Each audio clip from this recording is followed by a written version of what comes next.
This channel does not promote any violent, harmful, or illegal activities. All content provided by this channel is meant for an educational purpose only. फिर भारते ढोकार छक আল কায়দার শীর্ষ নেতা ইকরামুল ওরফে আবু তালহারের কি কৌশল সিজারের থেকে জানবো গোয়েন্দাদের হাতে ঠিক কি তথ্য এসে পৌঁছেছে একবার জানতে চলে যাব আমাদের প্রতিনিধি সিজার মণ্ডলের কাছে। সিজার, এই মুহূর্তে গোয়েন্দাদের কাছে কি তথ্য হাতে এসে পৌঁছেছে?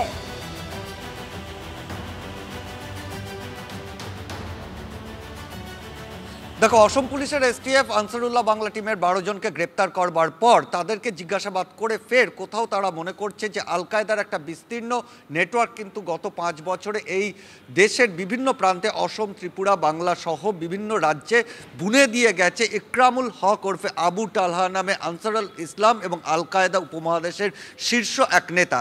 2018 থেকে 2023 পর্যন্ত সে ভারতে ছিল এবং তার পরবর্তীতে সে বাংলাদেশে যায়। ভারতীয় গোয়েন্দাদের তৎপরতায় বাংলাদেশ পুলিশ তাকে গ্রেপ্তার করে, কিন্তু গত আগস্ট মাসের এই বৈষম্য বিরোধী ছাত্র আন্দোলনের সময় শেরপুর জেল থেকে সে পালিয়ে যায় এবং সেখান থেকে কোথাও আশঙ্কা করা হচ্ছে যে এই ইকরামুল হক ফের এ দেশে এসে তার তৈরি করা যে বিভিন্ন স্লিপার সেল, এখানে বলে রাখা দরকার একদম কলকাতার কাছাকাছি এই রাজ্যের বিভিন্ন জায়গায়, একদিকে যেমন আলিপুরদুয়ার, কুচবিহারে সে মডিউল তৈরি করেছিল, পাশাপাশি জয়নগর, মথুরাপুর এবং হাওড়ার বাঁকড়া এলাকাতেও সে মডিউল তৈরি করেছিল এবং এই সমস্ত স্লিপার সেলগুলোই কিন্তু এই মুহূর্তে সবথেকে বেশি আতঙ্কের গোয়েন্দাদের কাছে। সিজা, তুমি আমাদের সঙ্গে থাকো। বুঝতেই পারছেন কিভাবে মাথা ব্যথার কারণ হয়ে দাঁড়াচ্ছে এই অনুপ্রবেশ, কতটা মাথা ব্যথার কারণ হয়ে দাঁড়াচ্ছে সেটা আবারও কিন্তু প্রমাণ মিলল কোথায়? মালদায় বাংলাদেশি অনুপ্রবেশকারী পঞ্চায়েত প্রধান বিস্ফোরক অভিযোগে শোরগোল পড়ে গেছে। TV9 বাংলার কাছে যাবতীয় তথ্য প্রমাণ, মামলা উঠেছে হাইকোর্টে। দেখুন এক্সক্লুসিভ রিপোর্ট।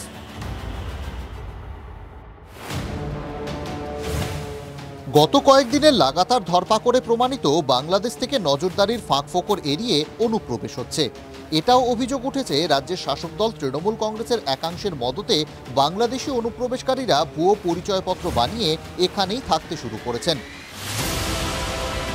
আরও এক ধাপ এগিয়ে সামনে এলো চমকে ওঠার মতো তথ্য, বাংলাদেশি অনুপ্রবেশকারী নির্বাচনে অংশ নিয়েছেন। বিতর্কের কেন্দ্রে মালদার তৃণমূল পরিচালিত রশিদাবাদ গ্রাম পঞ্চায়েতের প্রধান লাভলি খাতুন। অভিযোগ, লাভলির আসল নাম নাসিয়া শেখ, বাড়ি বাংলাদেশে। পাসপোর্ট ছাড়া অবৈধভাবে তিনি কিভাবে ভারতে ঢোকেন? পেছনে কি রয়েছে হরিশ্চন্দ্রপুরের দাপুটের তৃণমূল নেতাদের মদত? ওপার থেকে এসে এপারের ভোটের লড়াইয়ে জালিয়াতির জাল কদ্দূর? গ্রামের মেয়ে না, কোনোদিনও দেখেননি? না, দেখিনি। কিন্তু আপনারা তো সাক্ষীদের নাম দিয়েছেন, আপনাদের গ্রাম থেকে 11 জনের নাম আছে। আমাদের সাক্ষী কাগজ পেপার কিভাবে নিয়েছে আমরা জানি না, সব ডুপ্লিকেট সাইন আছে। এখানেই শেষ নয়, জালিয়াতিরও শেষ নেই। অভিযোগ, ভারতে অনুপ্রবেশের পর বাবার নামই পাল্টে ফেলেন নাসিয়া। 2015 সালে লাভলি খাতুন নামে ইস্যু হয় ভোটার কার্ড, 2018 সালে ইস্যু হয় বার্থ সার্টিফিকেট। জানা যাচ্ছে নথিতে বাবার নামে লেখা শেখ মুস্তাফা, কিন্তু অভিযোগ লাভলির বাবার নাম শেখ মুস্তাফা নয়, জামিল বিশ্বাস। তো ওর কি মেয়ে অরিজিনাল? ওনার না, অরিজিনাল মেয়ে না, ওর একটা মেয়ে, দুটা ছেলে। এমনকি ন্যাশনাল পপুলেশন রেজিস্টারেও শেখ মুস্তাফার পরিবারে লাভলির কোনো অস্তিত্ব নেই। অভিযোগ, শেখ মুস্তাফাকে মিথ্যে বাবা সাজিয়ে সরকারি দস্তাবেজও তৈরি করা হয়েছে। গোটা বিষয় নিয়ে হাইকোর্টেও মামলা হয়। অভিযোগের ভিত্তিতে শেখ মুস্তাফাকে হাইকোর্টে শুনানিতে ডাকা হয়, কিন্তু বারবার ডাকা সত্ত্বেও তিনি হাজিরা দেননি। এদিকে চাঁচলের এসডিওকে 6 মাসের মধ্যে রিপোর্ট দিতে বলেন বিচারপতি শম্পা সরকার। 6 মাস পার, এখনও বহাল তবিয়তে রশিদাবাদ পঞ্চায়েতের প্রধান লাভলি। এসডিওর রিপোর্ট এখনও হাইকোর্টে জমা পড়েনি বলে অভিযোগ। আগামী 5ই ফেব্রুয়ারি ফের মামলার শুনানি। এসডিওকে সেখানে বলা হয়েছে হিয়ারিং করে এটা নিষ্পত্তি করা, তিনি যে সত্যি বাংলাদেশি তার প্রমাণও আছে, ডকুমেন্টস আছে। অভিযুক্ত লাভলি খাতুনের সঙ্গে কথা বলেন আমাদের প্রতিনিধি। তার বিরুদ্ধে একটা অভিযোগ রয়েছে যে আপনি বাংলাদেশি অনুপ্রবেশকারী, এখানে এসে নাম পরিবর্তন করেছেন, কি বলছেন আপনি? পরে কথা বলছি, আমি একটু বিজি আছি। মালদা থেকে ক্যামেরায় মুজিবর শেখের সঙ্গে শুভতোষ, TV9 বাংলা। ভাবুন, নিজের নাম পরিবর্তন করেছেন, শুধু নয় বাবার নাম পরিবর্তন করেছেন। বাংলাদেশে যে নামে পরিচিত ছিলেন পরিবর্তন হয়ে গেল নিজের নাম, এদেশে এসে বাবার নামও বদলে গেল। একটু শুভতোষের কাছে যাব, জানবার চেষ্টা করব শুভতোষ, যদি এইভাবে অনুপ্রবেশকারী রাজনৈতিক ক্ষমতার দখল নেয় তাহলে অনুপ্রবেশকারীর সংখ্যা তো আগামী দিনে আরো বাড়বে, জঙ্গি কার্যকলাপ আরো বাড়বে, সেটাই প্রত্যাশিত। একদমই তাই, তুমি একেবারে ঠিক জায়গায় ধরেছ নিকা। কারণ যে প্রতিবেশী নাগরিক, যে নাগরিক বাংলাদেশের, সে এখানে চলে আসছে অবৈধভাবে। শুধু তাই নয়, এখানে তার স্থাবর অস্থাবর সম্পত্তির পরিমাণ বেড়ে যাচ্ছে এবং এর পাশাপাশি সে সেই এলাকার প্রথম নাগরিক, মানে সেই পঞ্চায়েতের প্রধান হচ্ছেন, প্রথম নাগরিক তো হচ্ছেনই, পাশাপাশি তিনি সমস্ত ক্ষমতার অধিকারী, প্রশাসনিক ক্ষমতার অধিকারী হয়ে পড়ছেন। এবং যখনই তার হাতে শাসন ক্ষমতা চলে আসছে, খুব স্বাভাবিকভাবেই সেখানকার যারা স্থানীয় তারাও তার মানে অনুগত হতে বাধ্য এবং সেখানে তার তিনি ছড়ি ঘোরাচ্ছেন। এবং একই সাথে যে অভিযোগ উঠছে যে এই সমস্ত অনুপ্রবেশকারী যারা নিজেদের শাসন ক্ষমতা পেয়ে যাচ্ছে এখানে, তাদের মাধ্যমেই কিন্তু আরও অনুপ্রবেশকারীরা এখানে আসছে এবং একে একে গ্রামের পর গ্রাম কিন্তু ক্রমশ দখল হচ্ছে।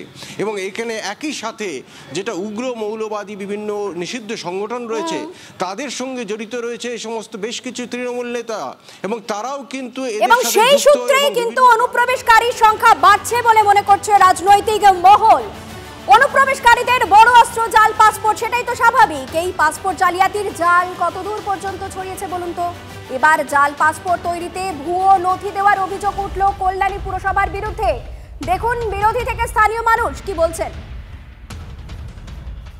কাউন্সিলর বা পঞ্চায়েতে যিনি জিতেছেন তার সার্টিফিকেট ছাড়া, কোনো কাউন্সিলরের সার্টিফিকেট ছাড়া কিন্তু তিনি প্রথম শংসাপত্রটা পেতে পারেন না। তারপর তিনি সেখান থেকে ভোটার কার্ড করেন, তারপর তিনি প্যান কার্ড করেন। লোকাল কাউন্সিলররা জানতে পারেন না। যদি জানতে না পারেন তাহলে এভাবে বিরোধী শূন্য পঞ্চায়েত পৌরসভা করার কি প্রয়োজন? এত রক্তক্ষয় করে রাজ্যটাই যদি ভুয়ো নথি, তথ্য, জাল এর উপরে দাঁড়িয়ে যায় তাহলে তো ভয়ানক একটা বিপদ। অনেক বাইরে এখনও ঘুরে বেড়াচ্ছে যারা জাল সার্টিফিকেট এই কাজগুলো করছে, তাদেরকে সঠিকভাবে তদন্ত করে করা হোক, ব্যবস্থা নেওয়া হোক, তাদের বিরুদ্ধে আইনত শাস্তি দেওয়া হোক তাদেরকে। একেবারে গোড়ায় গলদ শুরু হচ্ছে জাল বার্থ সার্টিফিকেট দিয়ে, তারপরে জাল ভোটার কার্ড, জাল আধার কার্ড, তারপর জাল পাসপোর্ট। কি সব তথ্য সামনে আসছে বলুন তো? চলে যাই একবার মহাদেবের কাছে। মহাদেবের থেকে জানার চেষ্টা করবো যে মহাদেব ঠিক কিসের ভিত্তিতে এই অভিযোগগুলো সামনে আসছে। দেখো, সবাই বলছে ভিত্তি একটাই, অর্থ। অর্থাৎ অর্থ দিলেই যেখানে নিয়ন্ত্রণ থাকে না, যেখানে বাধা থাকে না, সেক্ষেত্রে অর্থই যদি সঠিক পথ হয়ে যায়, সেক্ষেত্রে ভুয়ো বা জাল এই ধরনের নথি তো বেরিয়ে আসবেই। এটা কিন্তু শাসক বিরোধী সকলেরই কথা এবং সাধারণ মানুষও বলছেন অর্থ দিলেই মাঝে মধ্যে এই সকল ভুয়ো তথ্য বা জাল সার্টিফিকেট নিয়েই কিন্তু যারা অনুপ্রবেশকারী তারা যেমন এসে তাদের নিজেদের কাগজপত্র তৈরি করছে। অনেক সময় আবারও বলছে যে চাকরির ক্ষেত্রে, ব্যক্তিগত চাকরির ক্ষেত্রে অনেকে পাস সার্টিফিকেট অর্থাৎ 8 পাস 4 পাস এই ধরনের সার্টিফিকেট যদি জেলায় জেলায় ঘুরে যায়, জেলার বিভিন্ন প্রান্তে, তাহলে এই ধরনের তদন্ত করলে কিন্তু সমস্ত বিষয়টাই স্পষ্ট হবে। অর্থাৎ টাকা দিয়ে এখানে কিন্তু ভেরিফিকেশন ক্ষেত্রে যেটা বলা হচ্ছে ভেরিফিকেশনের সময় সঠিকভাবে তদন্ত হচ্ছে না। আর এই তদন্ত না হওয়ার পেছনে যেটা উঠে আসছে যে সেটা হচ্ছে অর্থ দিয়ে অর্থের বিনিময়ে সবকিছু চলছে, এমনটাই অভিযোগ করছেন স্থানীয় বাসিন্দারা। আর কি বলছেন কল্যাণী পুরসভার কর্তৃপক্ষ শুনুন। এখন তো মানুষ তার বিভিন্ন পদ্ধতি নিয়োগ করে, টেকনোলজি নিয়োগ করে কে কি করবে সেটা তো পৌরসভা তার এখতিয়ারভুক্ত নয়।